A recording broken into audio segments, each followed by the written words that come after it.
O ser humano, sem a civilização, quando ele está no estado do barbarismo, ele sempre recorre a um recurso básico, a formação de uma tribo. O tribalismo é um dos instintos naturais do ser humano, porque a formação de uma tribo é essencial para a sobrevivência do ser humano. E por isso, o tribalismo é uma parte natural, instintiva do homem. Os membros da tribo, a cultura da tribo, a hierarquia e como a tribo se organiza, tudo isso é essencial para que a tribo sobreviva.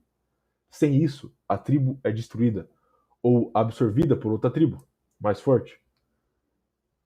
A identidade tribal inerente do ser humano anda junto com o seu instinto de sobrevivência.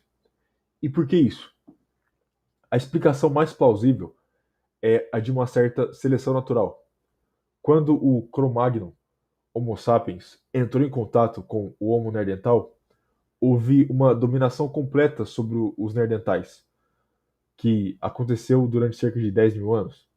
No fim, os Cro-Magnon mataram todos os homens neandertais e pegaram as mulheres neandertais para eles. E por que isso aconteceu? Porque os Cro-Magnon viviam em tribos, enquanto os neandertais viviam em pequenos grupos, famílias. Mesmo que os neandertais eram supostamente mais fortes e mais inteligentes, eles não tinham os números ou a organização de uma tribo. Então, por isso, foram destruídos e tiveram suas mulheres assimiladas. Isso tudo é uma teoria que pode explicar o tribalismo no ser humano moderno. E mesmo que essa teoria tenha algumas falhas, é uma explicação plausível. Vendo como a tribo foi necessária para a existência dos Cro-Magnon, já ajuda a entender como o comportamento tribal se tornou parte instintiva do ser humano. Porque, em função da tribo, os indivíduos passam a pensar não só na sua sobrevivência, mas na sobrevivência de toda a tribo. Só que, olhando de forma racional, de uma certa forma, o modo de sobrevivência dos neandertais era mais eficiente na natureza, porque em pequenos grupos eles conseguiam se mover durante o ano de uma forma mais rápida e sofriam bem menos no inverno, por exemplo, porque conseguiam migrar mais ao sul antes do topo do inverno. Enquanto os Cro-Magnon não tinham essa eficiência, porque levava mais tempo de mover uma tribo de um lugar para outro. Pensa o seguinte: assiste o programa do Bear Grylls quando ele está sozinho, e depois assiste o que ele faz com celebridades. É um exemplo ruim, mas só ali já dá para perceber o quanto ele se move muito mais rápido, sozinho e muito mais devagar junto com outra pessoa. Porém, o porquê dos Cro-Magnon terem destruído os Neandertais é o seguinte: numa situação de sobrevivência contra a natureza, o indivíduo se sai melhor. Logo, os Neandertais eram, de certa forma, individualistas. Porém, durante um conflito, o coletivo da tribo sempre se sobressai. Esse fenômeno iria se refletir pelo resto da história. Durante a expansão de Roma, principalmente quando eles entraram em conflito com as tribos celtas, esse fenômeno se repete, mas de uma forma meio irônica. Irônica porque Roma tinha uma identidade tribal muito maior e mais forte que as tribos celtas. Só de eu dizer isso já fica claro. Roma como uma coisa no singular e as tribos celtas como várias coisas no plural. Mas o que deixa claro a identidade tribal de Roma, muito maior, é que foi a razão porque eles dominavam os conflitos.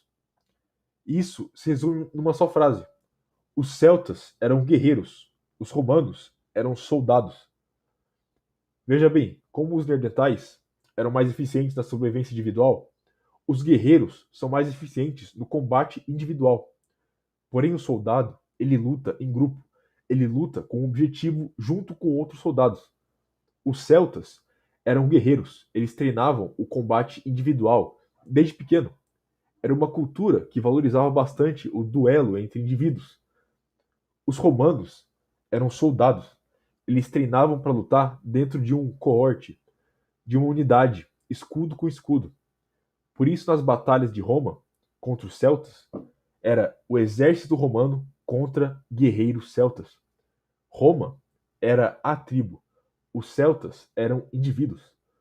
O guerreiro luta por si mesmo, para superar seu adversário. O soldado luta pela sobrevivência do seu companheiro do seu lado. E ele vai fazer o mesmo. Num duelo, o guerreiro destruiria o soldado, mas em grupo, o soldado sobrevive. Ele se sobressai. Roma começou a ter dificuldade quando enfrentou as tribos germânicas, que se uniram e desenvolveram uma identidade tribal parecida com a de Roma. Eles criaram a identidade do povo germânico, isso para combater Roma. E quando Roma cai, você poderia dizer que ela cai por ter perdido a sua identidade tribal. Quando o império se expande tanto que qualquer indivíduo, de qualquer cultura, de qualquer tribo, pertence a Roma, então ninguém realmente pertence a Roma. A identidade romana é destruída. A tribo de Roma é destruída. E nas ruínas de Roma surgem novas tribos. Tribos essas que depois seriam chamadas de reinos. E continuando na história do homem, o tribalismo continuou tendo um grande impacto. Você pode dizer que os reinos da Idade Média e depois as nações do mundo moderno eram como as tribos do mundo antigo. Mas a tribo não pode ser algo massivo. A tribo existe por uma identidade compartilhada. Quando uma tribo é criada por uma identidade compartilhada fraca ou muito abrangente, a tribo se torna fraca. Isso seria o tribalismo moderno, onde surgem tribos, por exemplo, que a identidade é o que o indivíduo consome. Por exemplo, se ele consome um tipo de música, ele se junta à tribo que consome aquele tipo de música. Como qualquer um que consumir aquilo, então pode se juntar àquela tribo, não é? Isso seria apenas uma simulação de uma tribo, não uma tribo real. Mas o fato de existir esse tribalismo já mostra esse instinto do ser humano. Outro exemplo de tribalismo moderno seria o tribalismo por ideologia política. O indivíduo se identifica tanto com uma ideologia, ou pior, um partido político, que entra em conflito com todos aqueles que vão contra a ideologia ou o partido. Eles atrelam uma identidade tribal, por vezes até defender um político. Político esse que estaria numa posição hierárquica maior dentro da tribo, ou melhor, dentro do partido. Outro exemplo de tribalismo moderno são brigas de torcida em esportes, onde a identidade na tribo é resumida à cor da sua camiseta, o time que você torce. Enfim, existem vários exemplos desse falso tribalismo moderno. E é porque, como eu disse antes, a formação de uma tribo faz parte do instinto do homem.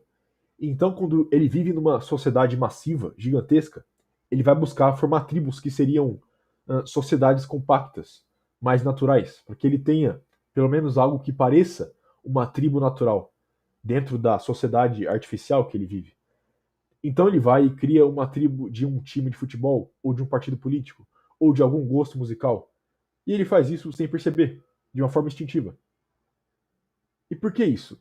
Primeiro, porque ele foi extirpado de um senso real de identidade. A identidade dele deixou de ser aquilo que ele é para ser algo que ele vira ou escolhe. A identidade deixou de ser a nação, a etnia, a cultura dele, para se tornar o time de futebol, o partido político ou o gosto musical. Agora, sem a identidade real, ele se agarra à identidade criada por ele, para suprir o buraco deixado pela retirada da essência dele, daquilo que ele realmente é, da identidade real. Como Julius Evola diz, o homem tradicional, ele é, enquanto o homem moderno, ele se torna.